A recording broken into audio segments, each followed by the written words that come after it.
एक मुलगी 4-4 शाळेवर जाते, निवड हाजऱ्या घेते, 1.5 महिना गेला. आमच्याजवळ भावनिक करता चांगली गोष्ट आहे, पण भावनिकच करा, तांत्रिकच सांगा.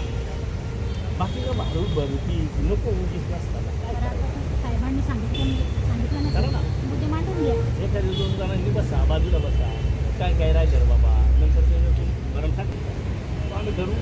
जिथं तुम्हाला सिरियस करण्यासाठी मुद्दे वापरता येईल ते वापरू आम्ही, आणि तुम्हाला नेऊन काही जनावर राहतो.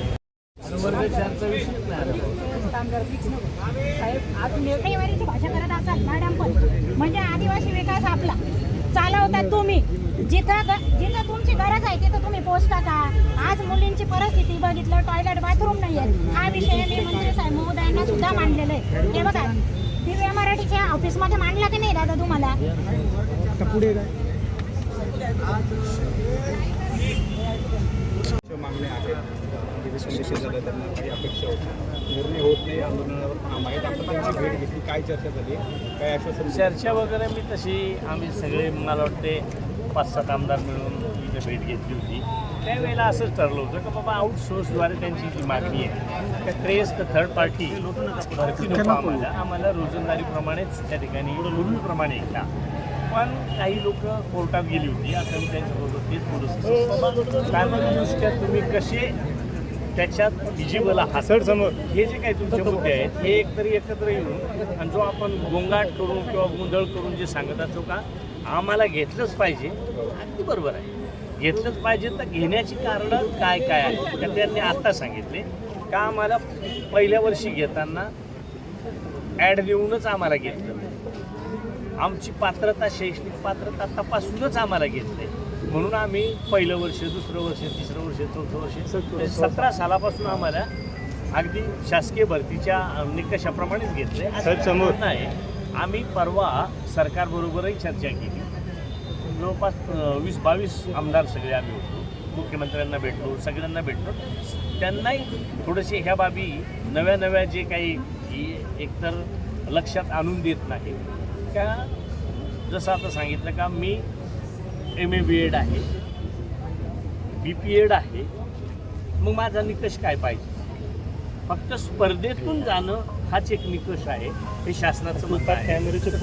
आपण शासनाला आम्ही विनंती करणार आहोत की बाबा परवाच मागच्या वेळेला मी यांना सांगितलं होतं का तुम्ही हे रस्त्यावर बसून असं चुकीचं प्रदर्शन म्हणण्यापेक्षा हाल अपेक्षा करून घेऊ नका. त्यापेक्षा आम्ही रोजच्या रोज त्या ठिकाणी सरकारच्या पाठीमागं लागून तुमचा मार्ग कसा मोकळा करता येईल या दृष्टीचा प्रयत्न करतोय. परंतु त्यांच्या काही ते लक्षात अजूनही आलेलं नाही, आणि म्हणून आता परवाची बैठक जी आहे ती ह्याच विषयावर आहे का आउटसोर्स का रोजंदारी. तर आमच्या तर डोक्यात असं आहे, पण त्यांची ती मानसिकता नाही आहे का 1 वर्ष ज्याने रोजंदारी केलेली आहे त्याच्यात स्किल आहे, पवित्र पोर्टलद्वारे हे आत्ता लगेच भरती करा अशी आमची मागणी आहे का जेणेकरून यांचा प्रश्न निकाली निघेल. पण आता त्याच्यात 7-8, 8, 10 वर्ष, 9 वर्ष झाले.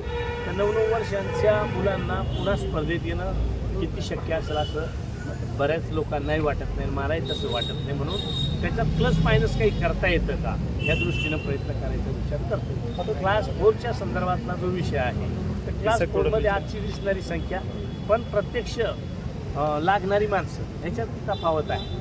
त्यांना प्रत्यक्ष माणसाची गरज कमी आहे. इथं आहेत रोजंदारीने का आतापर्यंत कसे ठेवले तोही प्रश्नच आहे. पुन्हा प्रश्नचिन्ह तयार होईल का लागत नव्हते एवढे दिवस ठेवले कसे, हाही प्रश्न तयार होणार आहे.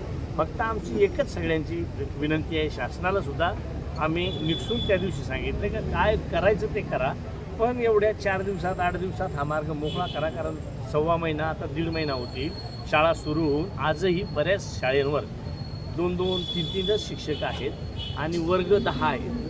तेव्हा कशा पद्धतीनं शिक्षण होत असेल हा एक प्रश्न आहे. त्याच्यामुळं त्या पद्धतीनं आम्ही परवा परत बसू आणि शासनाची विनंती करू. काही राजकीय प्रश्न आहेत, राजकीय नको. आता इथं हे जर चाललंय तर राजकीय पक्ष प्रश्नाला कशाला उभीच नसताना सुरज चव्हाण आपल्या पक्षाचे आहेत. मी काहीच ऐकलेलं नाही. ते खरडे म्हणून ग्राउंडवर बसलेले ते PhD झालेले आहेत. याच्यात आहे बरेचसे BPEd, PhD, डबल ग्रॅज्युएट असे सगळे क्वालिफाईड आहेत ना. फक्त विषय एवढाच आहे का तुम्ही स्पर्धेतून या, एक्झाममधून या. तर त्याचं उत्तर त्यांनी सांगितलं का आम्हाला घेतानाच परीक्षा घेऊनच आम्हाला घेतले. त्याच्यामुळं त्याच्यात थोडासा परत चर्चा करता येईल. 10 वर्षाच्या वरती काही लोकांनी सेवा दिली आहे ते देखील अनुमत आहे. अशा लोकांचा 10 वर्षाच्या वरचे मला वाटतं काल परवा 2-3 दिवसात प्रकल्प कार्यालयातून त्यांना आदेशित केलं गेलं आणि ते शाळेवर गेले. धन्यवाद.